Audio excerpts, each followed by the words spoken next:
Advice நல்லா கொடுப்பாரு. Reserve bank எத்தனை வருஷமா ட்ரேட் பண்றாங்க தெரியுமா? 9 இயர்ஸ். யார் பாரு ரிசர்வ் பிலாசபி எல்லாம் சொல்லியிருக்காரா? ஹைதராபாத்ல வந்து ஒரு சாஃப்ட்வேர் கடந்த ஒரு கம்பெனியில் பேக்கிங்ல ஒர்க் பண்ணிக்கிட்டு நான் பேஷனேட்டா ட்ரேடிங்கை வந்து நல்லா டெவலப் பண்ணி நல்லா சம்பாதிச்சார் ஒரு காலத்துல. அவர்கிட்ட இருந்து ஒரே ஒரு ட்ராபேக் என்னன்னா மணி மேனேஜ்மெண்ட். ட்ரேடிங்ல இருந்துச்சு, லைஃப்ல இல்லை. ஸோ நல்லா எந்த அளவு என்ஜாய் பண்ணணுமோ லைஃப் அந்த அளவு என்ஜாய் பண்ணாரு. அதுக்கப்புறம் இதுதான் நம்ம கெரியர் சூஸ் பண்ணிட்டு நல்ல ஒரு ஐஸ் பெயிண்ட் ஸ்டார்டிங்ல இருந்து வெளியில வந்துட்டு கொஞ்சம் கொஞ்சமா இந்தியன் மார்க்கெட்னா என்ன, கிரிப்டோ மார்க்கெட்னா என்ன, ஃபாரெக்ஸ் மார்க்கெட்னா என்ன எல்லாமே படிக்க ஆரம்பிச்சார். ஆக்சுவலா இப்போ கூட படிச்சுட்டு தான் இருக்காரு. எல்லாரும் இப்போ கூட படிச்சுட்டு தான் இருக்காரு. மாசம் பிரைஸ் ஆக்ஷன் எந்த அளவுக்கு பீக்ல இருக்கும்போது அதுக்கு ஆரம்பிச்சார். செகண்ட் திங், ஒரு 3-4 வருஷம் எஸ்எம்சி ஒரு கான்செப்ட் வந்து எதுவுமே தெரியும், எல்லாருமே தெரியும், ஸ்மார்ட் மணி கான்செப்ட். அதையும் கத்துக்கிட்டார். இது எந்த கேட்டகரி? இது எந்த கேட்டகரி? இல்லடி இல்லடா, பெஸ்ட் ட்ரேடர்ஸ் இருக்கு, பெஸ்ட் ஃபண்டட் இருக்கு. இது எந்த கேட்டகரி? அப்ப என்னது படிச்சிருக்காரு. அவர் படிச்சது சொல்லி தர மாதிரி 2.5 வருஷம் ஆகும். ப்ரோ நீங்க நல்லா ட்ரேட் பண்ணிட்டு இருக்கீங்க, ஏன் இது இருக்கணும்னா ப்ரோ நம்மளை நம்பி ஒருத்தவங்க படிக்க வராங்கன்னா அவங்க கேட்கிற கேள்விக்கு எல்லாத்துக்குமே நம்ம கிட்ட பதில் இருக்கணும். அந்த ஒரே பர்பஸ் கோசம் தான் நான் படிக்கிறேனே தவிர என்னோட ஸ்கில் ஒரே ஸ்ட்ராட்டஜி நான் ஸ்டார்டிங்ல அவ்வளவுதான் பண்றேன். நான் புதுசா படிக்க வச்சு ட்ரேட் பண்ணல, அது பண்ண நான் கன்ஃபியூஸ் ஆயிடுவேன். ரெண்டுத்தையுமே டிஃபரன்சியேஷன் பண்ணி பார்க்க தெரிஞ்ச ஒரே காரணத்தினாலதான் நான் படிக்கிறேனே தவிர, ஆனா மக்களும் ப்ரோ நீங்க மட்டும் நிறைய படிக்கிறீங்க நாங்க ஏன் படிக்கணும்னு சொல்லிட்டு டிஃப்ரெண்ட் கான்செப்டை படிச்சுட்டு மணி மேக் பண்ணாம கன்ஃபியூஷன் ஆயிடுறாங்க. ஸோ அந்த விஷயத்தை எவ்வளவு தெளிவா இருக்கணுமோ அந்த அளவு தெளிவா இருந்து பேஜினஸ் மிகப்பெரிய ஒரு சப்போர்ட் கொடுத்து எங்க டெவலப்மெண்ட் ஸ்டார்டிங் எந்த இடத்துல நாங்க ஸ்ட்ரகிள் ஆனோமோ அந்த நேரத்துல நீங்க கூட இருந்து நல்ல சப்போர்ட்டிவ் பர்சனா வந்து டிக் போடுறதுக்கு மட்டும் ஹானர் பண்றதுக்கு என்ன இவங்க எல்லாம் யாரு?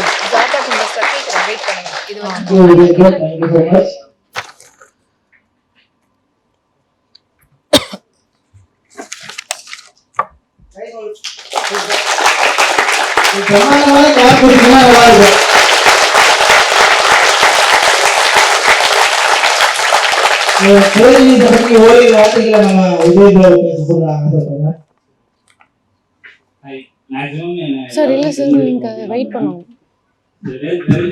புதுசா இருக்கிறவங்க தெரிஞ்சுக்கீங்க கண்டிப்பா. என்னோட ஜேர்னி வந்து பாத்தீங்கன்னா வந்து ரொம்ப ஷார்ட்டாவே சொல்லிடுறேன். நான் ஒரு 2011-12 வந்துட்டு ட்ரைனிங் வந்து ஸ்டார்ட் பண்ணேன். அந்த டைம்ல வந்து மென்டாரிங் கிடையாது, ஓகேங்களா? யூடியூப்ல கிடையாது, படிக்கவே முடியாது. வேணுமா? எனக்கு வந்து ஹெல்ப் பண்ணது அப்படின்னு சொல்லலாம். இந்த நிறைய டெலிகிராம் சேனல் கால்ஸ்லாம் கொடுப்பாங்க பார்த்தீங்களா, ஸோ அதுதான் நான் வந்து டிசைன் பண்ணியிருந்தேன் அந்த டைம்ல. ஏன்னா படிக்கிறதுக்கான ஆப்ஷன் கிடையாது. ஸோ அதில் வந்துட்டு அவன் வந்து ஒரு 100 பாயிண்ட் டார்கெட் கொடுப்பான். நான் 20 பாயிண்ட்லேயே வந்து க்ளோஸ் பண்ணிடுவேன். ஏன்னா வந்து நம்மளுக்கு தேவை அவ்வளோதான், ஓகேங்களா? ஸோ அரௌண்ட் வந்து ஒரு 50,000 ருபீஸோட என்னோட ட்ரேடிங் ஜேர்னியை ஸ்டார்ட் பண்ணி அரௌண்ட் 2 இயர்ஸ்ல அரௌண்ட் 40 lakhs நான் மேக் பண்ணேன். 40 லட்சம் ரூபாய், ஓகேங்களா? நான் ரொம்ப மிடில் கிளாஸ் ஃபேமிலி, ஓகேங்களா? லைஃப்ல வந்து நிறைய விஷயங்கள் சார் இதெல்லாம் கொடுத்ததுக்கு அப்புறம் தானே அந்த ஆனரிங். இது மேடம் இத ஃபுல்லா முடிச்சிட்டு இதுவும் முடிச்சிட்டதுக்கு அப்புறம் தான் அவார்டு வரும். அவார்டு சர்டிபிகேட் முடிஞ்சிருச்சா இது கூப்பிடுங்க சால்வ். அத யார் இவங்க? Zattac investors. ஓகே. ஏஜென்சி நம்ம இன்வெஸ்ட் பண்ணி இன்னைக்கு earn பண்ணிட்டு இருக்கோம். ஓகே. இன்வெஸ்டர்ஸ். சோ இவங்களுக்கு என்ன பண்ண போறோம் एक्चुअली? கௌரவிக்க போறோம் சால்வ். ஹானர். பைக் வச்சலங்க. ஓகே. சோ பைக் கொடுத்துறீங்க. கார் வாங்க, ஐபோன் வாங்க, எல்லாரும் வாங்க. அடுத்த ஒரு 3 மாசம் வர 16 பாக்கெட்ல டோட்டலி 0. அகைன் இது முடிச்சதுக்கு அப்புறம் இது Zattac இன்வெஸ்டர்ஸ் எல்லாரும் தான் போறதுக்கு வெறும் 3 மாசம் தான் ஆச்சு, ஓகேங்களா? அகைன் வந்து திருப்பி இந்த கம்பெனி கால் செய்யறதுல சரி இந்த பெஸ்ட் ஃபண்டட் ட்ரேடர்னு அவார்டு சொல்றேன், இன்வெஸ்டர்னு கூப்பிடுவேன். அப்ப ஷால்வா மட்டும் தான் எல்லாத்தையும் ஸ்வைப் பண்ணேன். அரௌண்ட் 10 லட்சம் ரூபாய் ரெடி பண்ணேன். எங்க வீட்டுல எதுவுமே தெரியாது. ஓகேவா? பையன் ஏதோ வெளியூர்ல போய் சம்பாதிக்கிறான், மாஸ்டர் ஏதோ காசுன்றான்.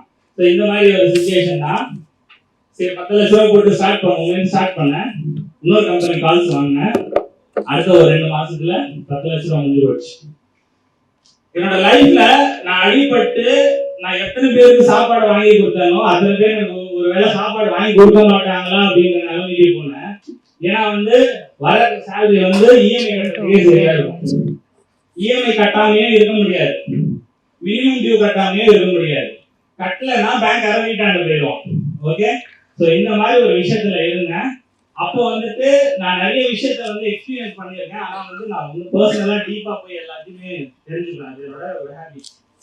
அப்படி இருக்கும்போது எல்லாருமே ட்ரேடிங் பண்ண சொல்லி ஒரு கால்ஸ் மாதிரி கொடுத்து தான் என்னை ஏமாத்துறாங்க. ஆனா ட்ரேடிங் சொல்லி தரத்துக்கு ஆள் இல்லைன்னு சொல்லி நிறைய இடத்துல தேடி இருக்கேன். நிறைய இடத்துக்கு போயும் இருக்கிறேன். ஸோ புனே, மும்பை, டெல்லி, கல்கட்டா எல்லாரும் கூப்பிடுவாங்க. போவேன், ஒரு 1 மணி நேரம் அவன் சொந்த கதையை பேசிட்டு அதை அனுப்பிச்சு விட்டுருவாங்க. ஸோ அதுதான் நடந்தது. அதுக்கப்புறம் லாஸ்ட்டாக ஒரு கோர்ஸை ப்ரமோட் பண்ணுவாங்க. அது 1.5 லட்சம் 2 லட்சம் இருக்கும். நமக்கு 10,000 லட்சம் இல்லை. அப்போ எங்க நம்ம 2 லட்சம் 3 லட்சத்துக்கு போகிறது. ஸோ வாய்ப்பு இல்லை. ஸோ அதெல்லாம் ஃபைட் பண்ணிட்டு ஒரு நாள் கொரோனா டைம்ல வேலை இல்லை, வீட்டில் உட்காந்துட்டு இருந்தேன். ஷார்ட்ஸ் பார்த்துக்கிட்டே இருந்தேன். அப்போ ஒரு ஆள் வந்தாரு. அந்த ஆள் இவர் தான். ஸோ ஓகேவா, நிறைய ஆள் வந்தாங்க. அதில் இவர் என்னன்னா எனக்கு ஒரே ஒரு விஷயம் தான் தோணுச்சு. இவரை பார்த்தோன்னே நம்மளோட சின்ன பையனா இருக்கலாம், இவன் எங்க போய் படிச்சிருப்பான் அப்படின்னு தோணுச்சு ஃபர்ஸ்ட் திங். ரெண்டாவது, நான் போன இடத்துல எல்லாமே 15 நாள் 20 நாள் கோர்ஸ் தான் இருந்தது. இந்த மனுஷன் 4 மாசம் சொன்னாரு. ஓகேவா, இந்த மனுஷன் 4 மாசம் சொன்னோடனே ஒண்ணு நம்ம இவர்கிட்ட போய் ட்ரேடிங் கற்றுக்கணும், இல்லையா இவர் ட்ரேடிங் மறந்துடும். ஏன்னா நான் போன எக்ஸ்பீரியன்ஸ் எல்லாமே எனக்கு அப்படிதான் இருந்ததால ஒண்ணு நான் இவர்கிட்ட போய் ட்ரேடிங் கற்றுக்கணும், அப்படி இல்லைன்னா இவர் ட்ரேடிங்க மறந்துடணும். இதுக்காக தான் போனேன். தலைவர் நான் கிளாஸ்ல வந்தா கொஞ்சம் பதட்டம் ஆவாரு. ஏன் கேளுங்க, ஒரு சாட் தான் போட்டு வர சொல்லுவாரு. நான் 10 சாட் போட்டு வருவேன் டெய்லி. காலைல வந்த உடனே கேட்பேன், சார் டவுட் சார், இது அதான் பெருசா வந்துருக்கிறோம், லாஸ்ட்ல பாத்துக்கலாமே அப்படின்னு.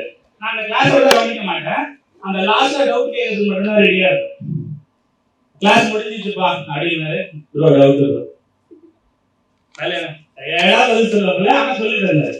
ஓகேங்களா, அப்பதான் மார்க்கெட்னா என்ன, ட்ரேடிங்னா என்ன, ஓகேவா, இதெல்லாம் தெரியாம தான் நம்ம இவ்வளவு நாள் ட்ரேடிங் சொல்லிட்டு இருந்தோம்ன்ற விஷயம் தெரிய வந்தது.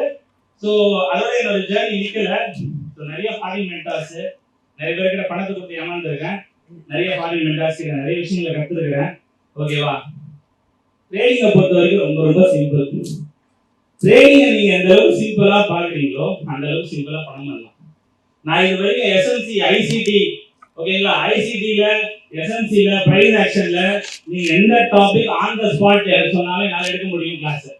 ஓகேவா, ஆனா அதை வச்சு பணம் பண்ண முடியுமா அப்படின்னு கேட்டீங்கன்னா கண்டிப்பா பண்ண முடியாது.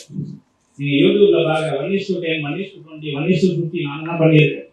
ஆனா உங்களுக்கு யூடியூப்ல காமிக்கிறாங்கல்ல, அவங்க ரியலா அந்த ட்ரேடை எடுத்துருக்காங்களான்னு கேட்டீங்கன்னா 100% எடுத்துக்க மாட்டாங்க. எடுத்திருந்தா உங்களுக்கு கோர்ஸ் சொல்லி தர வேலையை அவங்க பண்ணவே மாட்டாங்க. கரெக்ட் தான், கரெக்ட் தான்.